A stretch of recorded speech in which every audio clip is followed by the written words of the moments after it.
et qu'à Dieu soit toute la gloire.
Gloire règne. Il règne non seulement dans l'univers, mais il règne sur la terre.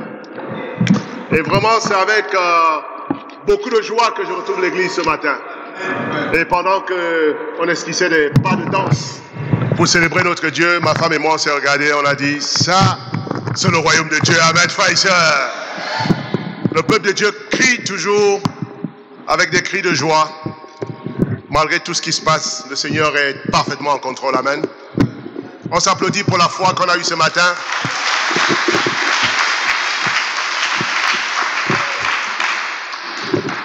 Vous avez les salutations de vos frères et sœurs dans le monde entier qui prient pour vous. En général, quand un de nos pays passe par les moments décisifs comme ceux-ci, on a un royaume dans le monde où des frères et sœurs dans les nations, on se met tous ensemble et on prie pour se soutenir les uns les autres. Donc vous avez les salutations de Kip et d'Elena, notre dirigeant, et sa femme, et de tous les frères et sœurs dans le monde entier, tous les dirigeants. On a eu une réunion il y a quelques jours, et on a parlé de la Côte d'Ivoire dans cette réunion, et la Côte d'Ivoire a été mise au-dessus de la liste à cause de votre foi, à cause de la manière dont vous grandissez. Et dans ces dernières semaines, les baptêmes dans le royaume, amen, frères et sœurs. Et depuis le 21 septembre, on a déjà eu au moins 27 baptêmes et 2 restaurations. On applaudit le Seigneur pour cette victoire éclatante. Marc chapitre 2. Ce matin, on va aller dans l'évangile de Marc au chapitre 2 et on va lire du verset 1 au verset 2. Mais avant de commencer, on va baisser la tête pour prier. Père, nous te rendons grâce ce matin pour ta présence glorieuse. Tu es le Dieu de l'univers. Personne ne peut contester ton autorité sur les nations. Éternel, tu diriges les nations d'une main de fer. Merci, Papa, parce que ton trône est élevé au-dessus de tout autre trône. Merci parce que tu es celui qui chevauche les chérubins de gloire. Éternel, les anges de gloire n'osent pas regarder ta face, parce que tu brilles d'une lumière inaccessible. Les 24 vieillards continuellement devant ta face se jettent à terre, jettent leur couronne devant toi et te louent, te célèbrent et te magnifient, jour comme nuit sans arrêt. Papa, il n'y aura jamais de silence dans le ciel, car le ciel tout entier est émerveillé par la splendeur de ta gloire. Et ici-bas sur la terre, ton peuple t'honore, ton peuple t'adore, ton peuple te célèbre, ton peuple se tient debout pour acclamer ta gloire et ta présence parmi nous ce matin. Merci Seigneur de nous accorder le don de la vie. Merci Seigneur de briser l'incrédulité dans notre cœur. Merci Seigneur d'ouvrir nos yeux pour que nous ne puissions pas voir les menaces du diable, mais que plutôt nous puissions voir l'armée puissante des anges qui se tiennent tout autour de la nation de Côte d'Ivoire qui se tiennent tout autour du monde, Seigneur, roi de gloire, et qui combattent pour ton peuple. Ceux qui sont avec nous sont plus nombreux que ceux qui sont contre nous. Éternel, sois béni. Éternel, c'est avec enthousiasme que nous t'acclamons ce matin. Papa, qui d'autre comme toi est digne de louange? Éternel, tu réduis les nations orgueilleuses à néant. Papa, tu élèves les simples à la place de rois. Et papa, tu descends les rois dans les caniveaux pour manger la boue. Éternel, l'orgueil est rabaissé. Seule l'humilité est élevée. Merci pour Jésus qui nous a montré l'exemple en s'abaissant à la plus basse des places pour prendre notre place dans la déchéance et nous donner sa place dans la gloire. Et ce matin, c'est en tant que prêtre du roi, nation sainte, sacerdoce royal, que ton peuple te célèbre et te dit merci pour tout ce que tu fais pour nous. Au nom de Jésus, Amen.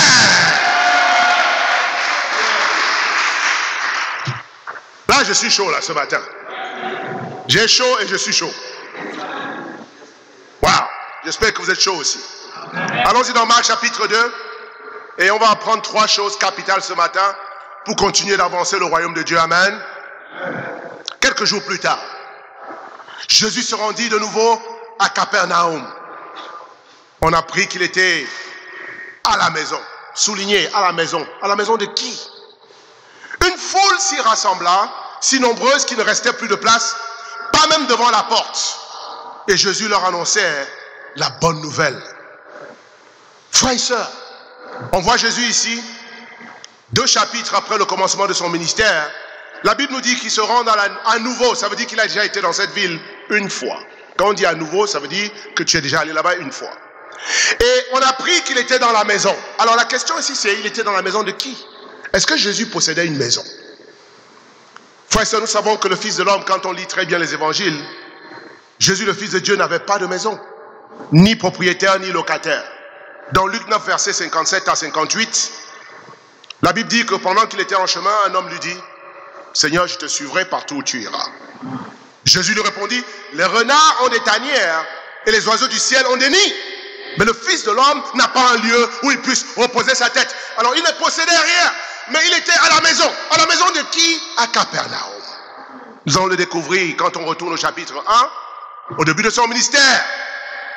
Dans le verset 16, Jésus commence lui-même à évangéliser. Vous savez, Jésus était un pécheur d'homme, on dit Amen. Et Jésus est toujours pécheur d'homme, Amen. Et tu es ici ce matin parce que Jésus t'a péché, on dit Amen. Il a appelé Simon, son frère André, Jean et Jacques, les 2 fils de Zébédée, qui étaient pécheurs de profession. Il a dit, suivez-moi, je ferai de vous des pécheurs d'hommes. Et puis le suivre, Jésus commence à les former. Et la Bible dit au verset 21 du chapitre 1 que Jésus se rendit à Capernaum. Alors Capernaum, c'est dans la région de la Galilée, au nord d'Israël, jusqu'aujourd'hui.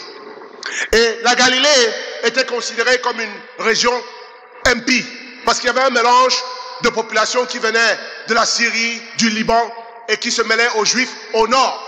Les Juifs du sud en Judée considéraient les Juifs de la Galilée comme étant des impies, à cause de ce mélange de populations. Mais Jésus, lui, est né à Nazareth, dans une petite ville de la Galilée. Et vous savez, quand vous ne considérez pas un endroit, c'est là que la gloire du Seigneur va se manifester. Amen, frères et sœurs.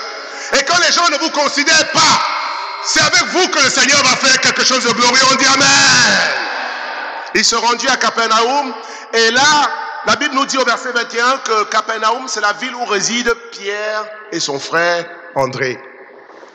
On voit donc très bien, clairement, que Jésus commence son ministère en Capernaum, en Galilée, mais il réside chez Pierre et chez André, son frère. La Bible dit au verset 22 que là, quand il arrive à Capernaum, il prêche avec autorité. Et les chefs religieux sont étonnés, parce qu'on n'a jamais vu quelqu'un qui prêche avec une telle autorité. Il chasse les démons, et du verset 29 au verset 31, il retourne chez Pierre, où il réside à nouveau. Et la Bible nous dit qu'il délivre la belle-mère de Pierre de la fièvre. Et dans la soirée, plusieurs démoniaques sont guéris, beaucoup de malades sont guéris, et on regarde à quoi ressemble une journée de Jésus. Au verset 32, toute la journée, Jésus travaille. Toute la nuit, les gens continuent de venir vers lui. Verset 33, toute la ville était ressemblée devant sa porte. Bien sûr, frères et sœurs, là où le vrai Jésus est prêché, les foules vont s'accumuler parce que c'est Jésus qui donne la vraie guérison. Amen. Et malgré une journée éreintante, à partir du verset 35. Qu'est-ce que Jésus fait le lendemain matin, quand il a passé toute la journée à guérir, à prêcher, à soigner, à enseigner, à aider les gens à se repentir, et il dort tard. Qu'est-ce qu'il fait le matin? La Bible dit au verset 35, Marc chapitre 1, pendant qu'il faisait encore nuit noire, Jésus se met debout avant l'aube et il cherche un endroit reculé dans la ville pour prier. Si Jésus peut travailler toute la journée et trouver la force de se réveiller le matin pour aller prier, combien à plus forte raison nous ici dans cette salle, frères et sœurs? Est-ce que tu te réveilles pour prier, frères et sœurs? Et Jésus prie parce que c'est avec la force du Saint-Esprit qui peut continuer son ministère dans les villes et les villages. Donc maintenant, quand on revient au chapitre 2 de Marc, que j'ai lu au début, la Bible dit qu'il retourna dans la maison. Ça veut dire quoi? Qu'il a fait plusieurs voyages vers Capernaum. Chaque fois, il va prêcher, mais il revient sur Capernaum, parce que Capernaum est sa base. Et Pierre est celui qui accorde l'hospitalité à Jésus. Vous pouvez imaginer que vous hébergez Jésus chez vous? Ah, mais imaginez la scène, il y a 2000 ans, dans la maison de Pierre. Pierre qui était un pécheur, il a sa petite maison avec sa belle-mère. Si on parle de la belle-mère de Pierre, ça veut dire que Pierre était marié. On dit Amen. Cette fausse doctrine catholique qui dit que les prêtres, les serviteurs de Dieu ne doivent pas se marier, ça n'a rien à voir avec la Bible. Puisque les apôtres étaient mariés. On nous parle de la belle-mère de Pierre. Et aussitôt guérie, elle prend soin de Jésus. Elle prépare, si elle était ici, si Jésus était ici dans notre tradition, c'est que c'est la belle-mère qui lui fait la tchéké le matin, avec le poisson grillé. Vous vous imaginez en train de servir Jésus? Frères et sœurs, vous n'avez pas besoin de le voir physiquement pour le servir. Tous les jours ici, nous devons servir Jésus. Amen. Il revient à Capernaum. Maintenant, on va lire le texte ici pour voir ce que nous pouvons en tirer pour notre foi ce matin. Marc 2. Alors, on va lire à partir du verset 1. Quelques jours après, Jésus revint à Capernaum. On a appris qu'il était à la maison. Nous savons maintenant que c'est à la maison de Pierre l'apôtre. Amen. Et il s'assembla un si grand nombre de personnes que l'espace devant la porte ne pouvait plus les contenir. Il leur annonçait la parole. Des gens vinrent à lui, amenant un paralytique porté par 4 hommes. Comme il ne pouvait l'aborder à cause de la foule, il découvrit le toit de la maison où il était, et il descendit par cette ouverture le lit sur lequel le paralytique était couché. Jésus, voyant leur foi, dit au paralytique, mon enfant, tes péchés sont pardonnés. Il y avait là quelques scribes qui étaient assis et qui se disaient au-dedans d'eux, comment cet homme parle-t-il ainsi? Il blasphème. Qui peut pardonner les péchés si ce n'est Dieu seul? Jésus, ayant aussitôt connu par son esprit ce qu'ils pensaient au-dedans d'eux, leur dit, pourquoi avez-vous de telles pensées dans vos cœurs? Lequel est le plus aisé, de dire au paralytique, tes péchés sont pardonnés, ou de dire, lève-toi, prends ton lit et marche, afin que vous sachiez que le Fils de l'homme a sur la terre le pouvoir de pardonner les péchés. Je te l'ordonne, dit-il au paralytique, lève-toi, prends ton lit et va dans ta maison. Et à l'instant, il se leva, prit son lit, sortit en présence de tout le monde, de sorte qu'ils étaient tous dans l'étonnement et glorifiaient Dieu, disant, nous n'avons jamais rien vu de pareil. Et c'est ça le titre de mon message ce matin. Nous n'avons jamais rien vu de pareil. Le peuple de Dieu dit Amen. Amen. Écris dans ton cahier, nous n'avons jamais rien vu de pareil. Si tu sers un Jésus qui ne t'émerveille pas, tu te trompes de Jésus. Amen, frères et sœurs. Si tu sers un Jésus ennuyeux, un Jésus qui n'est pas capable d'ouvrir tes yeux, de te montrer le chemin de la vie, de changer ton cœur, alors ce Jésus-là n'est pas le vrai. Parce que quand le vrai Jésus travaille, tu n'as jamais rien vu de pareil. Amen. Waouh! Imaginez l'imagination du peuple. Nous n'avons jamais rien vu de pareil. Habakkuk chapitre 1 verset 5. Levez vos yeux vers les nations, car de votre vivant, je ferai une œuvre telle que personne n'y croirait si on lui avait annoncé ça auparavant. Frères et sœurs, nous vivons un moment incroyable dans l'histoire de l'humanité. 250 000 morts seulement aux États-Unis du Covid-19. 14 millions de cas aux États-Unis. 45 millions de cas dans le monde. Aujourd'hui, au moment où je vous parle, plus d'1 million de personnes sont déjà décédées du coronavirus. Nous n'avons jamais rien vu de pareil. Près de 40% d'Américains s'attendent présentement à une guerre civile après les élections entre Joe Biden et le démocrate Trump et le républicain Trump. Nous n'avons jamais rien vu de pareil. Aux États-Unis d'Amérique, le territoire de la démocratie, personne ne peut penser qu'une telle chose puisse arriver. Mais 40% des Américains ont peur de la guerre civile, exactement comme en Côte d'Ivoire. Frères et sœurs, comment va le monde? Le réchauffement climatique, la planète change. Vous avez les saisons sèches qui deviennent des saisons de pluie, les saisons de pluie qui deviennent des saisons sèches, les eaux qui débordent, les typhons et les ouragans qui frappent les côtes, les nations entières qui sont en péril, les tremblements de terre. Frères et sœurs, le réchauffement climatique est en train d'atteindre un seuil critique dans l'humanité. Très bientôt, si l'homme ne fait pas attention, l'homme sera l'ennemi de l'homme et l'homme détruira la planète. Les scientifiques parlent du fait qu'on n'est pas loin d'une 6e extinction massive, comme celle qui a tué les dinosaures. Frères et sœurs, nous n'avons jamais rien vu de pareil. Dans le monde entier, 800 000 personnes se suicident par an. Que ce soit dans les nations d'Europe, aux États-Unis, en Asie ou en Afrique. Frères et sœurs, le monde est en ébullition. Nous n'avons jamais rien vu de pareil. Dernièrement, le pape catholique vient de reconnaître aux homosexuels le droit de se marier. Après plus de 1000 ans de sacerdoce, le catholicisme n'est jamais allé aussi bas. Nous n'avons jamais rien vu de pareil. Aujourd'hui, dans les églises baptistes, presbytériennes dans le monde, on ordonne des homosexuels comme pasteurs. Frères et sœurs, le monde est à l'envers. L'homosexualité est reconnue dans les nations. 2 femmes peuvent se marier et même adopter des enfants. Nous n'avons jamais rien vu de pareil. Il se passe des choses choquantes et abasourdissantes dans le monde, comme l'avait déjà annoncé le prophète Ésaïe au chapitre 5 et le verset 20. Malheur à ceux qui appellent le mal bien et le bien mal. Malheur à ceux qui changent les ténèbres en lumière et la lumière en ténèbres, qui changent l'amertume en douceur et la douceur en amertume. Notre monde est sens dessus, dessous. Si vous allez vers la religion, il y a encore plus de déception et d'immoralité dans l'église qu'à l'extérieur de l'église. Nous n'avons jamais rien vu de pareil.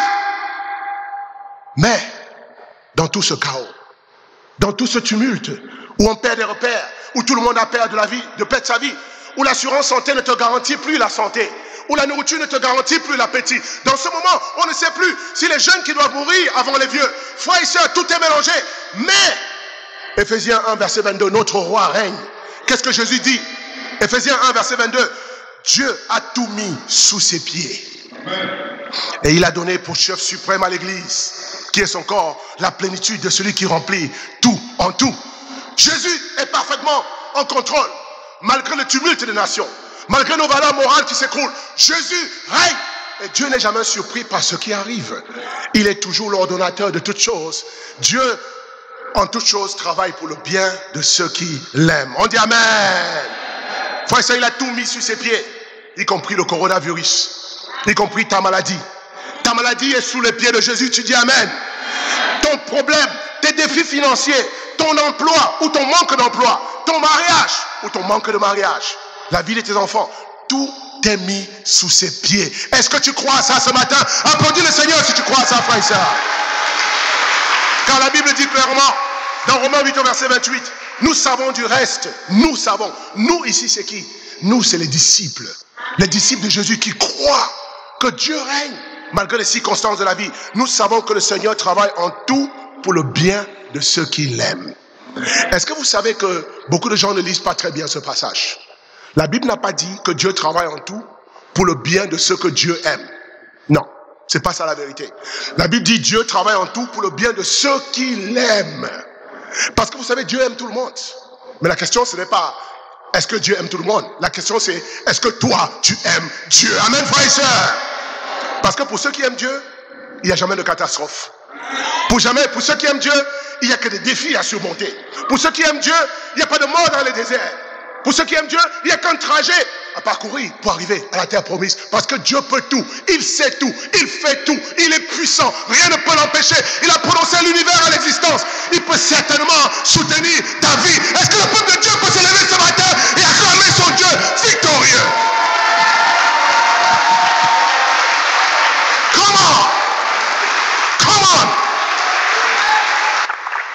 Il travaille. Au moment où vous êtes assis, il travaille. Au moment où vous êtes malade à l'hôpital, il travaille. Au moment où on vous a renvoyé au travail, il travaille. Au moment où votre mari vous tourne le dos, il travaille.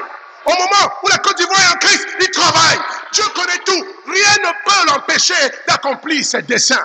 Car sa parole ne retourne jamais en lui sans avoir produit l'effet escompté. Question, est-ce que ta foi est bâtie sur la parole de Dieu? Vraiment? Ou bien sur les circonstances de la vie?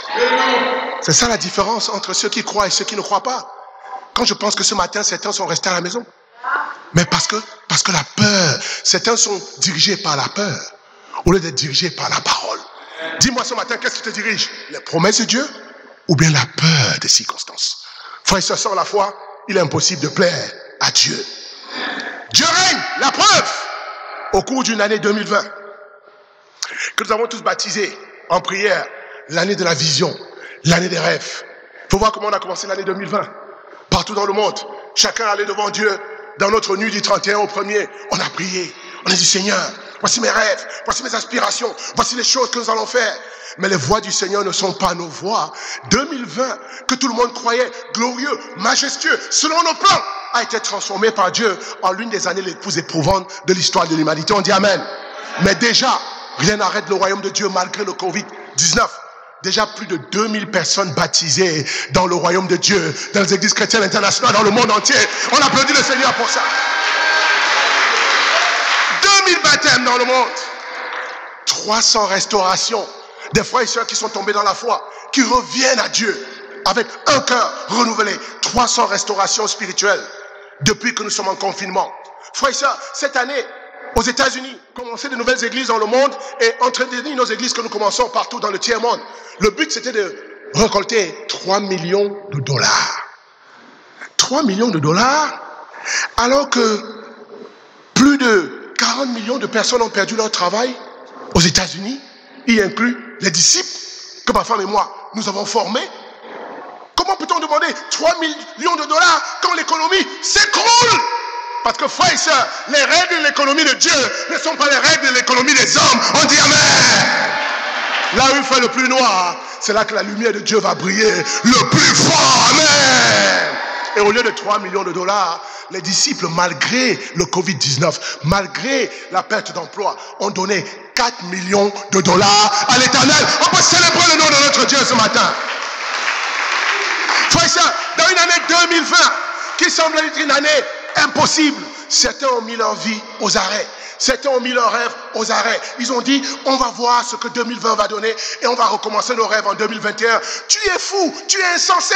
On n'arrête pas quand il y a la tempête. C'est dans la tempête que la gloire de Dieu se manifeste. Amen.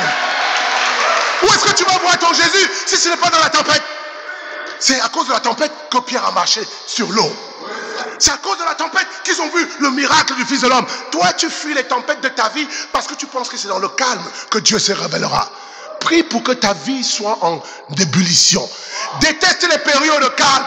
Parce que les périodes de calme ne te montrent pas qu'il y a quelque chose de glorieux dans ta vie. Dieu n'est pas dans le calme, Dieu est dans le feu. Amen, frères et sœurs. Sur le mont Sinaï, il est descendu dans le feu, pas dans le calme. Sur le mont Carmel, il est descendu dans le feu, pas dans le calme. Quand Jésus reviendra sur la terre, il reviendra dans le feu, pendant que certains attendent le calme dans leur vie. Aujourd'hui, c'est le jour de te réveiller et de suivre le Dieu qui bouleverse les nations. Pendant que les gens pleuraient et gémissaient en 2020, nous avons déjà implanté 9 nouvelles églises dans le monde. Les avions sont cloués au sol. Ma femme et moi, nous avons eu le privilège de venir ici en prenant Air France. De Los Angeles à Paris, un avion de près de 400 personnes était pratiquement vide. On était au maximum 30 à l'intérieur de l'avion. Et les hôtesses de l'air, les regards paniqués, viennent s'asseoir pour causer avec nous. Mais vous venez d'où? Vous avez l'air serein. Le monde est en train de s'écrouler. Nous avons pratiquement perdu notre travail. Il y a une dame qui nous a dit, on voyage normalement combien de fois par semaine? Elle a dit 3 à 4 fois par semaine, on voyageait avant le Covid-19. Mais maintenant, 1 fois par mois, je voyage. Mon travail est en train de tomber. Mon mari, ça ne va pas, ses affaires. Et puis les gens cherchent dans nos regards, quelle est la réponse au Covid-19? On se dit, mais les païens, ceux qui n'ont pas de relation avec Jésus, ils ont vraiment des problèmes. Parce que quand la tempête arrive et que Jésus n'est pas avec toi, ta barque va chavirer. Ton avion va être cloué au sol. Aujourd'hui, c'est l'heure d'inviter Jésus dans ton avion. On dit Amen. Mais Amsterdam, nous avons commencé l'église à Amsterdam. Ça, c'est une des villes les plus païennes de la terre. C'est la ville où la prostitution et la pornographie sont légalisées. Ça veut dire que quand vous allez en Amsterdam, vous pouvez rentrer dans les maisons de prostituées comme on rentre dans les maquis à Abidjan. L'immoralité est devenue la loi. Et ça, c'est un des pays les plus difficiles. Mais malgré ça, Jésus a fait son entrée fracassante. À Amsterdam, nous avons une église de disciples aujourd'hui. Amen, frères et sœurs. Nous avons commencé l'église à Campina, au Brésil. On applaudit le Seigneur, frères et sœurs. On a commencé l'église sur l'île de Guam. On a commencé l'église à Calcutta, en Inde. Ces villes sont bien choisies parce que c'est les villes les plus difficiles. C'est quand c'est difficile que la gloire de Jésus va se manifester. Amen, frères et sœurs. Aux États-Unis, George Floyd, notre frère noir, parti d'ici il y a 3 siècles et demi, s'est retrouvé sur un territoire qu'il n'avait pas connu ni ses ancêtres. Et puis sont multipliés. La race noire est maltraitée aux États-Unis. George Floyd, il a eu le malheur d'être allé à la banque avec un billet de $20 qu'on disait n'était pas de bonne qualité. Mais ce jour-là, il était avec sa copine. Il ne savait pas que sa vie allait se terminer par la bêtise humaine. George Floyd sort de la banque et puis tout de suite, on le signale à la police à cause de la couleur de sa peau. Il y a un noir qui a un faux billet ici. La police s'en va, l'attrape et il sort, lève les mains. Il n'a pas résisté, il n'a pas été injurieux et il se soumet. Les vidéos de surveillance nous le démontrent. George Floyd, le policier, plein de racisme, au lieu seulement de faire son travail, on le plaque au sol et il met son genou sur son cou pendant plus d'1 minute. Malgré son cri, non, je n'arrive pas à respirer, je n'arrive pas à respirer, I can't breathe, I can't breathe. Le monsieur n'a pas levé le pied, il a gardé les mains dans la poche. Ça, c'est l'image du diable qui opprime ton cou pendant qu'on veut étudier avec toi. Tu ne veux pas te repentir, tu ne veux pas te baptiser. Le diable va te suffoquer, à moins que tu ne tournes le regard vers Jésus ce matin. Mais dans la ville de George Floyd, où les émeutes ont commencé, ont embrasé les États-Unis comme jamais auparavant. Et ces émeutes se sont répandues partout sur la surface de la terre. George Floyd, le symbole de la justice. Et c'est dans la ville de Minneapolis qu'il y a quelques semaines, nous avons commencé une nouvelle église chrétienne internationale. Amen, frères et sœurs. Parce que là où le diable tue, c'est là que les disciples de Jésus donnent la vie. On dit Amen. Nous avons commencé l'église à Salt Lake City. Nous avons commencé l'église à Thomasville. Nous avons commencé l'église à Tucson, dans l'Arizona. Frères et sœurs, nous n'avons jamais rien vu de pareil. Et quand nous nous disons ça, nous ne parlons pas comme les non-chrétiens qui sont écroulés par la détresse. On n'a jamais rien vu de pareil. Le monde va s'écrouler. Mais les disciples disent, malgré les flots, malgré la tempête, malgré les tumultes, nous n'avons jamais rien vu de pareil. Notre Dieu est à l'œuvre. Amen. Wow! Point numéro 1. Point numéro 1. Si mon introduction n'a pas changé ta vie, il n'y a pas d'espoir pour toi. Amen. Numéro 1. Lève les yeux pour obtenir ton miracle. Lève les yeux pour obtenir ton miracle. Marc chapitre 2, du verset 1 au verset 6. Quelques jours plus tard, Jésus se rendit à nouveau à Capernaum. On a appris qu'il était à la maison. Une foule s'y rassembla, si nombreuse qu'il ne restait plus de place, pas même devant la porte. C'est bientôt comme ça que ça va se faire ici, à la Caisse-Table. Amen, frères et sœurs. Il n'y aura plus de place, même devant la porte. Les gens seront dehors pour recevoir un peu de la parole de vie. Amen. Plus de place, comme devant la porte. Et Jésus leur annonçait le message. On lui amena un paralysé, porté par 4 hommes. Mais il ne put pas le transporter jusqu'à Jésus, à cause de la foule. Alors il montait sur le toit, en terrasse. Souvenez-vous, c'est la maison de Pierre. On dit maison de Pierre. Dis maison de Pierre. Et 4 hommes montent sur le toit en terrasse. Et ils défont la toiture de la maison de Pierre. Wow! Ils défont la toiture. Et au-dessus de l'endroit où se trouve Jésus, et par cette ouverture, il fit glisser le brancard sur lequel était couché le paralytique. Lorsque Jésus vit quelle foi ces hommes avaient en lui, Jésus dit au paralytique, mon enfant, tes péchés te sont pardonnés. Lève-toi, prends ta natte et marche. Amen, frères et sœurs. Aussitôt il se leva, prit sa natte et marcha. Lève les yeux pour obtenir ton miracle. Vous voyez, les 4 amis étaient des vrais amis spirituels. Le genre d'amis que chaque disciple doit avoir dans cette salle. Ton amitié va toi t'amener au ciel ou t'amener en enfer. Quelle influence tes amis ont sur toi. Cet homme ne pouvait pas marcher. Il était paralytique. Peut-être qu'il était né dans cette condition. Ou encore, malgré, à cause du manque d'hygiène et du manque d'antibiotiques au 1er siècle, les maladies étaient prolifiques, comme dans les pays du tiers-monde de nos jours. Ce monsieur peut-être est devenu paralytique ou bien il est né paralytique. Mais, en général, quand tu es paralytique, tout le monde t'abandonne. Parce que tu n'as rien à leur apporter. Combien de personnes sont l'ami des paralytiques dans la ville d'Abidjan? Combien de personnes organisent leur banquet avec des paralytiques assis à leur table? En général, quand tu as une malformation, les gens te regardent à distance. Mais pas ce monsieur. Il avait 4 vrais amis. Si tes amis sont avec toi seulement quand tu peux marcher, ce sont des faux amis. On dit Amen. Si tes amis sont avec toi seulement quand tu es debout, ce ne sont pas des vrais amis. On dit Amen. Et c'est d'entre nous, on a des amis toxiques. Des amis qui parlent mal de l'église et on les supporte. Des amis qui parlent mal de notre foi. Des amis qui nous influencent à penser comme dans le monde. C'est d'entre nous, on a plus d'amis dans le monde que dans le royaume de Dieu. Honte à vous. Et tous les jours, je me demande quel genre de conversation vous avez dans votre amitié. Oh, les copains du monde. Oh, mon gars va m'offrir une nouvelle bague. C'est ça? Mon gars, il va me payer une nouvelle voiture. Mon gars, qu'est-ce que toi tu fais? Tu vas à l'église. Mais tu perds ton temps. Depuis que tu vas à l'église, regarde comment tu es. Dans cette salle, on a même des disciples qui disent ça à leurs enfants. Tu me suives l'église, tu me suives la foi. Mais regarde-toi. Quoi? Dont Jésus ne peut rien faire. Et c'est les amis du monde qui vont te montrer le chemin de la vie. Voilà comment certains, vous êtes hésitants. Vous avez un pied dehors et un pied dedans. Mais laissez-moi vous dire, un pied dedans et un pied dehors égale 2 pieds dehors. Tu dis Amen.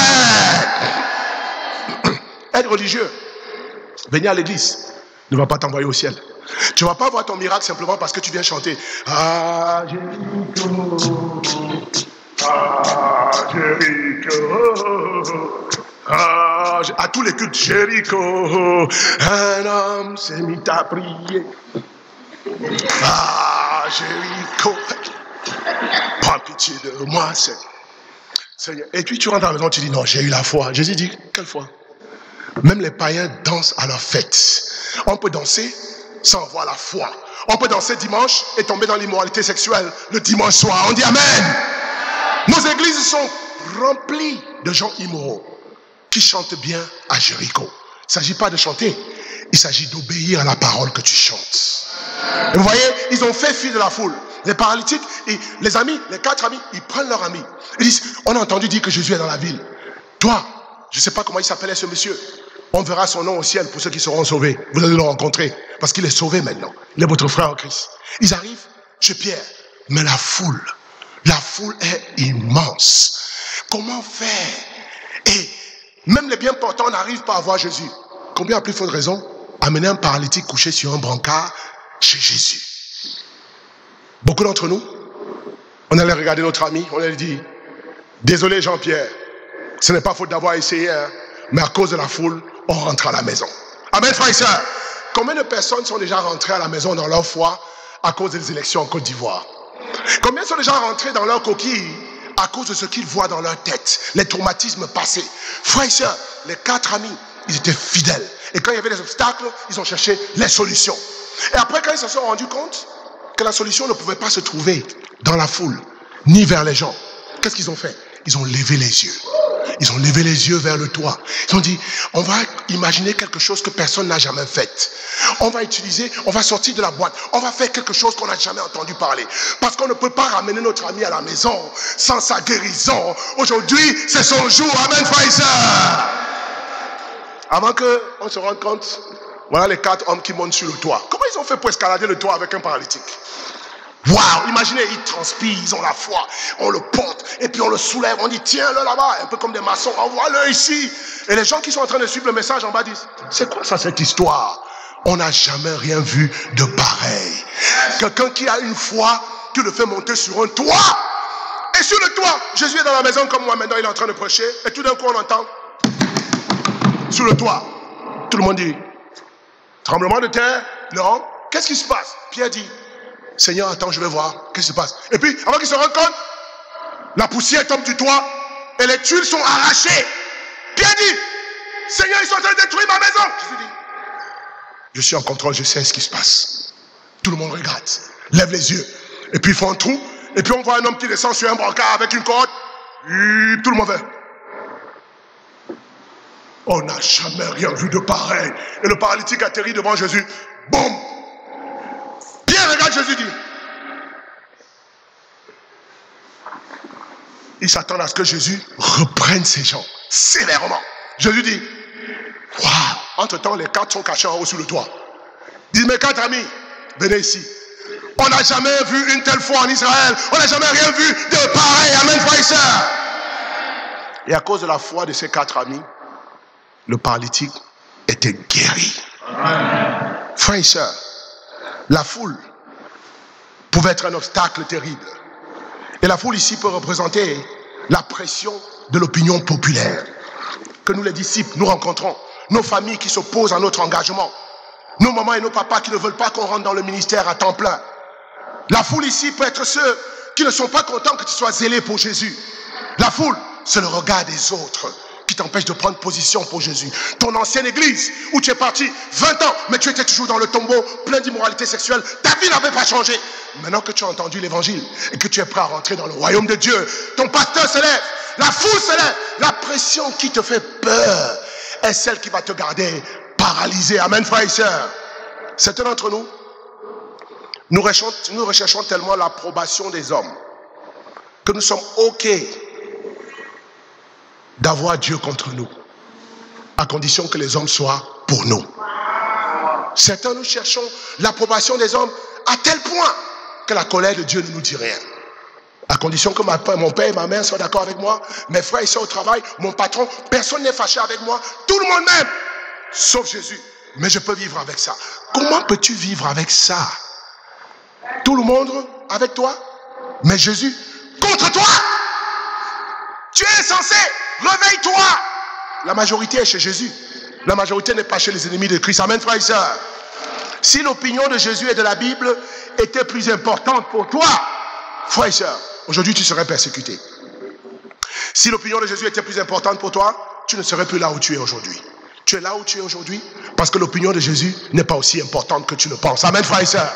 Tu continues d'avoir un pied dedans, un pied dehors. Tu rates des cultes de mi-semaine. J'ai entendu dire qu'il y a des disciples qui ne vont pas à leur temps de formation, mais qui chantent ici les dimanches. Vous savez, les catholiques chantent les dimanches, les païens, les animistes chantent les dimanches. Vous allez à Haïti comme moi, vous allez voir des gens qui adorent le vaudou. Ils chantent les dimanches. Chanter le dimanche ne fait pas de toi un chrétien. Tout le monde peut chanter à la mosquée, les vendredis. Tout le monde peut faire ça. Mais les vrais disciples, ceux qui font des pas extraordinaires. Il y a des disciples qui ratent le culte de dimanche. Il y a des disciples qui ratent le culte de mi-semaine. Il y a des disciples qui ne vont pas à la discussion biblique. Parce qu'ils estiment que la discussion biblique n'est pas une réunion importante. Entre-temps, qu'est-ce que tu fais du reste de ta semaine? Si tu as 7 jours dans la semaine, est-ce que Jésus est mort sur la croix pour toi seulement pour les dimanches? L'enfer sera peuplé des gens qui vont au culte les dimanches. On dit Amen. On dit Amen. Mais Jésus dit, si tu ne portes pas ta croix chaque jour, il n'a pas dit porter ta croix chaque dimanche. Il a dit, si tu ne portes pas ta croix chaque jour, tu ne peux pas être mon disciple. Et la croix, c'est quoi? C'est lire la Bible tous les jours. On ne lit pas la Bible seulement les dimanches matins. On dit Amen. On ne prie pas seulement les dimanches matins. Frère et sœur, est-ce que tu as prié tous les jours cette semaine? On n'évangélise pas seulement les dimanches matins. On ne donne pas à Dieu seulement les dimanches matins. On donne son cœur à Dieu tous les jours. Un disciple est un disciple tous les jours ou il n'est pas un disciple du tout. Aujourd'hui, c'est fini les absences au culte. Si tu n'aimes pas la maison du Père, ne viens pas. On dit Amen. On ne peut pas mépriser Dieu. Vous savez comment Jésus se sent quand il vous invite à un banquet et vous ne venez pas? Vous savez ce que ça veut dire? Vous l'insultez. Il a organisé son banquet et il a invité le fils du royaume, c'est-à-dire les disciples. Et quand Jésus arrive à la parabole du banquet, il est bien habillé, il arrive et puis il regarde dans la salle et puis il demande aux anges, où sont les enfants du royaume qui étaient invités au banquet? Les anges disent, Seigneur, ils ne sont pas venus. Ils sont occupés. Jésus dit, ah bon, ils sont occupés? Ok, il y aura quand même banquet. Allez-y dans les rues. Prenez les estropiés, les malades, les gentils, les païens. Remplissez cette salle des gens qui n'étaient pas invités. Car ceux qui sont les premiers seront les derniers. On dit Amen. Frère et soeur, tu peux être baptisé et aller en enfer. Parce que tant que tu es sur la terre et que Jésus n'est pas encore venu, ou bien que tu n'es pas encore mort, si tu ne persévères pas, ton baptême ne te sauvera pas. On dit Amen. Combien d'anciens disciples sont dans nos rues? Combien d'anciens disciples de Jésus sont dans les villes du monde? Frère et soeur, ce n'est pas commencer qui est important. C'est achever la course qui est important. Mais si déjà tu rates les cultes de mi-semaine, tu rates les temps de formation, tu rates les réunions de l'église. Maintenant tu attends quand tu as un problème. Là tu connais l'église. Hein? Quand tu as un problème, tu dis, oh j'ai ma famille. Ah bon? Tu veux les privilèges de la famille, mais tu ne veux pas les responsabilités de la famille. Ce genre de personnes, on les appelle des mercenaires spirituels. On dit amen. Tu veux les privilèges de la famille. Donc, nous, on doit entretenir la famille pour toi. Moi, ça fait 30 ans que je ne rate pas de discussions bibliques. 30 ans. Donc, nous, on va. Paul Bécoin, Odile, Germaine, hey, Francis et tous ses frères et sœurs dans la salle ici. Vous allez, mardi, mercredi, 30 ans d'affilée, 20 ans d'affilée, on va. Hein? Vous vous souvenez, si vous étiez ici il y a 20 ans, 25 ans, vous allez voir Paul et Odile traverser le pont venant de Nyangong avec des enfants au dos parfois pour aller au culte. Et 30 ans plus tard, ils sont toujours en train d'aller au culte. On dit amen. Hortense Koulibaly là-bas, vous la voyez là? Demandez-lui son trajet et son parcours en Christ. Certains vous vous empressez de vous faire baptiser, mais vous ne pouvez même pas durer 2 semaines dans le royaume de Dieu. Ce que vous n'êtes pas vraiment rentré dans le royaume. Parce que celui qui ne rassemble pas avec moi disperse. On dit amen. Frères et sœurs, arrête d'être prisonnier de la faiblesse. La faiblesse est une décision spirituelle. On devient faible parce qu'on veut devenir faible. Mais la bonne nouvelle, c'est qu'on devient fort parce qu'aussi on veut devenir fort. On dit amen. Qu'est-ce qui peut t'empêcher d'évangéliser cette semaine? La crise? Non. Toi-même. Tu es ton propre ennemi. L'obstacle ne peut pas t'arrêter. Arrête de laisser la foule déterminer ta foi et conduire ta vie. Arrête de suivre la foule. Mais suis le miracle de Jésus. Regarde en haut et tu auras ton miracle. Et aujourd'hui, aller à la DB chaque semaine, c'est regarder en haut. Être formé chaque semaine, c'est regarder en haut. Lire sa Bible chaque semaine, c'est regarder en haut. Donner sa collecte chaque semaine, c'est regarder en haut. Aller en mission, c'est regarder en haut. Nous avons tous décidé cette semaine de regarder en haut. Et nous allons voir le miracle s'accomplir dans notre vie. Amen, frères et sœurs. Amen, frères et sœurs. Numéro 2. Si vous êtes toujours là, vous dites amen. La puissance du Seigneur se manifeste dans le travail d'équipe. Non seulement on regarde en haut pour avoir son miracle, mais la puissance de Dieu se manifeste dans le travail d'équipe. Marc 2, versets 3 à 5. Le travail d'équipe. Personne ne va aller au ciel tout seul. On a toujours besoin les uns des autres pour construire le royaume. On lui amena un paralytique porté par 4 hommes. Mais ils ne purent pas le transporter jusqu'à Jésus à cause de la foule. Alors ils montèrent sur le toit, en terrasse, défirent la toiture de la maison, au-dessus de l'endroit où se trouvait Jésus, et par cette ouverture, il fit glisser le brancard sur lequel le paralysé était couché. Lorsqu'il vit la foi de ces hommes, Jésus dit au paralysé, « Mon enfant, tes péchés te sont pardonnés. » Frères et sœurs, la vie chrétienne n'est pas faite pour qu'on la vive en solitaire. Si ce paralytique attendait d'aller chez Jésus tout seul, est-ce qu'il allait y arriver? Si un seul de ses amis voulait le soulever tout seul, est-ce qu'il allait y arriver? Quand vous lisez ce passage, vous voyez que tout se conjugue au pluriel ici. La foi qui a été bénie était la foi de l'équipe. On dit amen.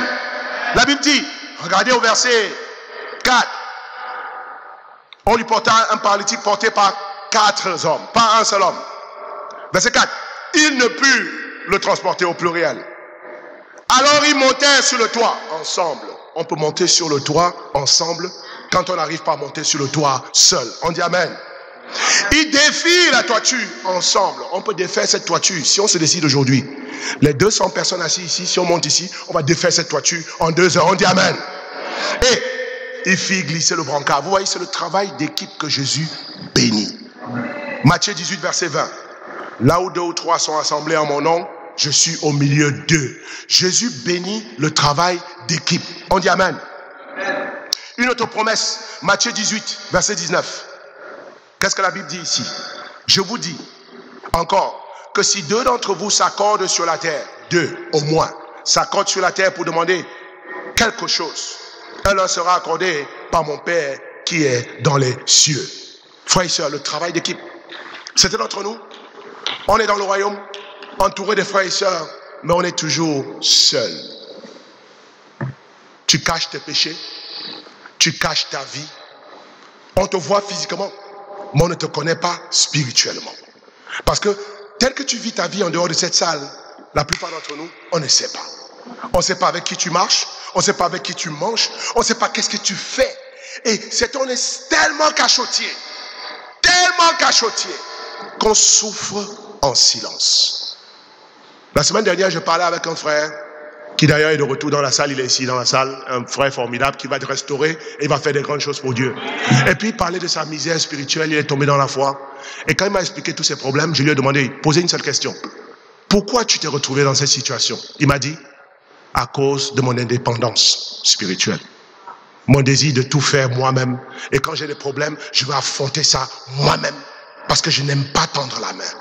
J'ai dit, c'est ça ton problème. Le royaume de Dieu, c'est pour ceux qui savent tendre la main. On dit Amen. Parce que frère et soeur, comment est-ce que tu vas t'en sortir tout seul? Moi, j'ai besoin de vous. Vous avez besoin de moi. Si je suis fidèle pendant 30 ans, c'est pas parce que je suis fort. C'est parce que vous êtes fort avec moi. On dit Amen. J'ai eu des moments dans ma vie où si vous n'étiez pas là, je ne serais pas en train de prêcher la parole aujourd'hui. J'ai eu des moments difficiles dans ma vie. J'ai été trahi par toute une grande assemblée. On m'a mis dehors. Une assemblée que le Seigneur m'a utilisée pour bâtir. C'était mes propres enfants spirituels. Mais si vous n'étiez pas là, je serais mort aujourd'hui spirituellement. Personne ne peut y arriver seul. On a tous besoin les uns des autres. Frères et sœurs, ouvre ton cœur dans les temps de formation. Laisse les gens te poser des questions profondes sur ta vie. Ne cache pas tes choses. Ce que tu caches devient le domaine du diable. On dit Amen. Parce que le diable vit dans les ténèbres. Le diable ne vit pas dans la lumière. Amen, frères et sœurs. Ayons des vies transparentes. Posons des questions au temps de formation. Ne va pas au temps de formation comme quelqu'un qui va chez le docteur, mais qui ne veut rien dire. Tu vas chez le docteur et tu as payé 20 000 de consultation pour voir les spécialistes. Et vous savez combien de temps on attend au CHU de Treichville, au CHU de Yopougon? Toi, tu es assis là, tu as attendu 3 heures. Et puis ton tour arrive. Enfin, le docteur ouvre la porte. Bienvenue, monsieur. Et tu rentres. Tu t'assois devant le docteur. C'est ton tour. C'est ta chance. Parce que si tu rates, sera debout. On ne sait pas quand tu vas le revoir encore. Certains spécialistes ici, ça prend 6 mois pour les voir. Et puis tu es assis et puis il dit, monsieur, qu'est-ce que je peux faire pour vous? Et tu dis, docteur, tout va bien. Il dit, merci de me saluer. Maintenant, je vous demande, qu'est-ce que je peux faire pour vous? Comment vous allez? Docteur, sinon, voilà, je vais bien. Le docteur regarde encore sa liste. Vous vous appelez bien Jonathan Kofi? Oui. Ah, vous avez payé 20 000? Oui. Vous souffrez de quoi? Docteur, vraiment la vérité c'est que, en réalité tout le monde souffre, hein? Mais moi ça va un peu. Ça peut aller, il n'y a pas de problème. Et puis vous sortez. Vous rentrez chez vous et vous avez payé 20 000, mais vous avez honte de votre maladie. Est-ce que vous savez que ce que je raconte là, ce n'est pas seulement une histoire, c'est déjà arrivé plusieurs fois? On a un monsieur qu'on connaît bien, il y a des années passées, qui est mort pour avoir caché sa maladie. Il avait une maladie sexuellement transmissible, et il avait une maladie bizarre sur ses parties génitales. Il avait tellement honte de ça, que chaque fois qu'il allait voir le docteur, il parlait des effets de sa maladie, et non pas de la vraie maladie. Il disait par exemple au docteur, j'ai mal à la tête, parce que quand tu as une infection, tu vas avoir mal à la tête. Mais le mal de tête, c'est pas ça le vrai problème. On dit Amen. Il a dit au docteur, j'ai mal au ventre. On lui a donné des médicaments pour le ventre, pour la tête, pour la fièvre, pour tout, sauf pour le mal dont il souffrait, parce qu'il avait honte de se mettre nu devant le docteur. Et vous savez, il est mort. Et c'est quand il est mort qu'on a découvert de quoi il souffrait. Oh, quel gâchis! Combien de frères et sœurs sont comme ça dans cette salle? Ils rentrent ici les dimanches, chantent Alléluia, mais vont avec leur maladie à la maison. On cache tout. Ouais, ça, comment ça va? Bien, bien, bien. Est-ce que je peux passer ensemble pour le transport? Sœur, est-ce que tu vas pas sur le lit? Ça va bien. Mais pourquoi tu ne te souviens pas le matin? Non, tu en as plus. Je suis en train de passer. Ça va parler à Jésus. On va aller à Jésus. Et dès que ton mari est dans le matin, quand vous arrivez ici, vous êtes parti de la maison. C'est toi, sors de ma maison, je vais te retourner chez ta mère. Mais dès que vous arrivez ici pour plaire aux hommes, chérie, Coco, on ne dit à personne, hein, attrape ma main. Et on rentre dans le culte. Chérie, souris bien, fais bien ton maquillage, mets bien ton rouge à lèvres. Frère et soeur, comment ça va? Bien, au nom de Jésus. On ne leur dit rien. Comment peut-on mourir de soif à côté d'un cours d'eau? Vous pouvez décider de rester comme ça si vous voulez. C'est vous qui perdez. Pourquoi cacher? Jésus sait déjà ce qui ne va pas. Contrairement au docteur chez qui tu as payé 20 000 et tu es rentré dans la maison sans être soigné, Jésus t'a vu quand tu tapais ta femme. Maintenant, il veut savoir si tu vas être capable d'être ouvert à ses enfants dans l'église. Amen, frères et sœurs. Ici, dans l'église, c'est la loi de la transparence. On dit amen. Aimez-vous les uns les autres. Soyez ouverts les uns pour les autres. Priez les uns pour les... Comment je peux prier pour toi si je ne sais pas de quoi tu souffres? Alors tu as mal à la poitrine, tu as mal à l'estomac, mais tu ne m'as pas dit. Ma prière, c'est ce que j'ai vu. Oh, son foulard n'est pas bien attaché. Seigneur, je te prie d'aider ma soeur Blandine à bien attacher son foulard. Jésus dit, tu penses que son problème c'est le foulard? Donc mes prières sont inefficaces. Et comme ta vie ne change pas, tu tombes dans la foi. Mais tu nous blâmes à l'église. Je suis allé dans l'église, il n'y avait pas de puissance. Mais il n'y a pas de puissance parce que tu es cachotier avec ta vie. Tu entretiens toujours les ténèbres. Frères et sœurs, c'est en équipe qu'on va au ciel. Moi, j'ai un formateur. Mon formateur est en Afrique du Sud, Andrew Smelly. Il est plus jeune que moi, mais c'est l'homme que Dieu a mis dans ma vie pour me former. Donc, je veux parler à Andrew. Et je ne parle pas seulement à Andrew. Je parle avec des frères et sœurs aux États-Unis. J'ai mon groupe de formation. Je parle avec Mickey. Je parle avec des frères et sœurs qui ont de l'expérience. On n'a pas besoin d'avoir les mêmes talents. Mais j'ai seulement envie que la lumière reste dans ma vie. On dit amen. Si ma femme n'est pas rayonnante, elle peut le dire aux sœurs. Elle peut le dire à l'église. Elle peut le dire à tout. Pourquoi pas? Jésus sait déjà que je suis un pécheur. Je fais des erreurs. Pourquoi faire semblant d'être ce que je ne suis pas? On dit amen. Il n'est pas mort à la croix parce que j'étais parfait. Il est mort à la croix parce que j'étais mauvais. On dit amen. Donc je n'ai plus rien à cacher puisque ma vie a déjà été exposée à la croix. Toi, qu'est-ce que tu caches? C'est ton orgueil qui fait que tu caches tout et que tu vas mourir seul dans l'église. Aujourd'hui, on finit avec ça dans l'église et on va travailler. Discussion biblique par discussion biblique. Chaque discussion biblique doit être forte. Chaque discussion biblique travaille à côté d'une autre discussion biblique. Et c'est l'ensemble des discussions bibliques qui font la force de l'église. Si une discussion évangélise et qu'une autre discussion n'évangélise pas, la discussion qui est faible va entraîner bas la discussion qui travaille. Est-ce que vous savez que c'est comme ça que ça marche? S'il y a un péché caché chez toi et que nous tous on est ouverts, à cause de ton péché caché, Dieu va nous retarder, nous tous. Pourquoi tu vas nous faire ça à nous? Ne nous aimes-tu pas assez pour qu'on progresse ensemble? Ou bien, mieux, ne t'aimes-tu pas toi-même assez pour accepter de progresser avec nous? Aujourd'hui, fini les cachotteries. On est le royaume de Dieu. On partage tout. On est ouvert en tout. Et on prie les uns pour les autres. Amen, frères et sœurs. Maintenant, quand quelqu'un t'ouvre sa vie, est-ce qu'il t'a demandé d'aller à la RTI pour publier ça? Pourquoi vous confondez votre travail sur la terre? Quelqu'un est venu t'ouvrir sa vie, dit, frère, prie pour moi. Ma femme et moi, on s'est querellés hier. Comme tu es le formateur, forme-nous. Ça, c'est extraordinaire. On applaudit pour ce frère qui agit comme ça. On dit amen. Maintenant, toi, tu ouvres la Bible. Tu les formes. Ils s'excusent. Ils se réconcilient. Tout va bien. Mais toi, tu prends ta trompette. Quand ils sont partis de chez toi, là, tu dis, bon, tu vas à la RTI. Côte d'Ivoire, oh. Famille, oh. Vous savez ce qui s'est passé chez les Beuglés? Ah! Ils vont à l'église, mais la manière dont ils se sont frappés là... Moi-même, j'ai des doutes sur leur spiritualité. Tu vas au marché. C'est combien le cracro? 20 francs. Mais madame, vous savez ce qui s'est passé là-bas? Il y a un frère là qui a fait ça. Et puis le nom de la personne se balade partout. Et la même personne qui vous a fait cette confession, elle revient à l'église et quelqu'un l'approche pour dire, hey, tu as tapé ton mari. Et puis elle sursaute. Comment tu sais que j'ai tapé mon mari? Ah, les murs ont des oreilles dans le royaume des... Il y a des gens ici, vous méritez qu'on vous paye pour ça, tellement vous faites ça bien. C'est-à-dire que vous aimez tellement les commérages, que votre nom doit être commérage. C'est-à-dire que tu dois parler des autres pour te sentir bien. Fima.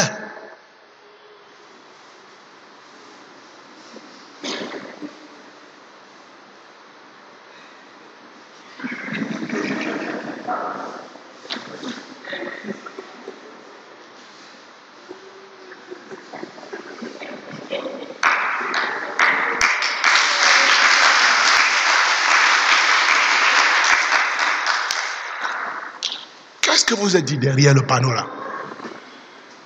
un jour, tout ce que vous avez dit derrière le panneau sera exposé en plein air. Jésus va mettre des caméras spirituelles ici. Imagine que tout ce que tu as dit contre les gens dans la semaine était projeté sur ta tête chaque fois que tu marches en public. Que tu as une caméra vraiment là, hey, chaque semaine. Et puis tu vas venir au culte avec ça. Certainement ton nom n'allait pas venir au culte. Parce que notre caméra allait être très sale. Tu as salué des frères et sœurs ici que tu as critiqués dans la semaine. Est-ce que je mens? Quand tu les as vus ce dimanche, tu as fait Mami, Mami, Mami, oh ma maman adorée, ma maman, alléluia, maman. Entre-temps, qu'est-ce que tu as dit de maman derrière? Ma sœur Christ, alléluia, ma Thierry, la grande Thierry,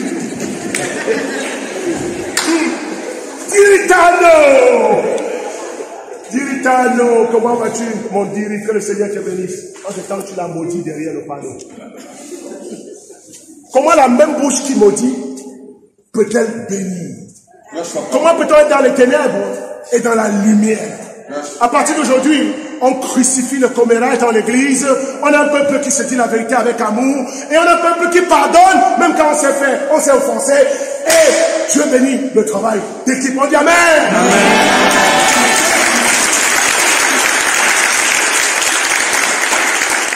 Dernier point, je vais atterrir, je vais finir à midi, j'ai 6 minutes.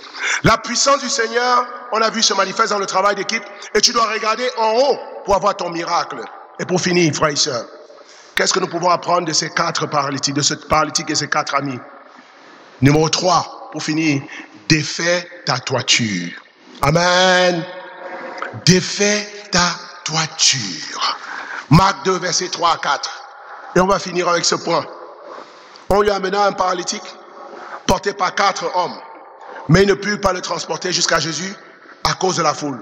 Ils montèrent sur le toit, en terrasse, défirent la toiture de la maison au-dessus de l'endroit où se trouvait Jésus. Et par cette ouverture, il fit glisser le brancard sur lequel le paralysé était couché. Pauvre Pierre et sa maison. Imaginez Pierre, il n'a rien perdu, mais suivre Jésus est risqué. Quand tu suis Jésus là, il y a des choses qui vont t'arriver en cours de route que tu n'avais pas prévues. On dit Amen. Mais il va toujours t'aider. Et regarde, l'obstacle c'était le toit. L'obstacle c'est toujours le toit. Parce que le toit est supposé représenter ton plafond. Et la plupart d'entre nous, on est là où on est dans la vie parce qu'il y a un toit qui nous bloque. Ton miracle est à un toit de distance de Jésus. Quelle est cette chose que tu ne peux pas surmonter? Quelle est cette toiture qui te bloque et qui t'empêche de rencontrer Jésus? Waouh, frères et sœurs. Vous voyez ici, ils n'ont pas été effrayés par la toiture. Ils ont défait la toiture. Et aujourd'hui, je t'appelle à défaire ta toiture. Cette chose qui t'empêche, la copine qui t'empêche de devenir disciple, défais ça, cette lien cette semaine. Défais cette relation qui t'empêche de devenir un vrai disciple cette semaine. Défais l'obstacle qui t'empêche d'être baptisé cette semaine. Cette semaine, c'est ta semaine, mais tu dois enlever la toiture. L'immoralité sexuelle, ce n'est pas un problème. Défais cette toiture. Ta cupidité, ton orgueil, ton égoïsme, tout ce qu'il y a devant toi, tes problèmes, ce que tu appelles problème. Défais la toiture. Ne calcule pas le prix. Parce que cette toiture ne vaut pas ta vie. On dit Amen. Cette toiture ne vaut pas ta vie. On dit Amen. Parce que là où le diable veut t'arrêter à cause de la toiture que tu t'es donnée, des limites que tu t'es données, c'est là que tu vas t'arrêter. Parce que là où sont tes limites, c'est là où ton destin s'arrête. Aujourd'hui, je suis venu te prêcher un grand Jésus. Il veut voir ta foi.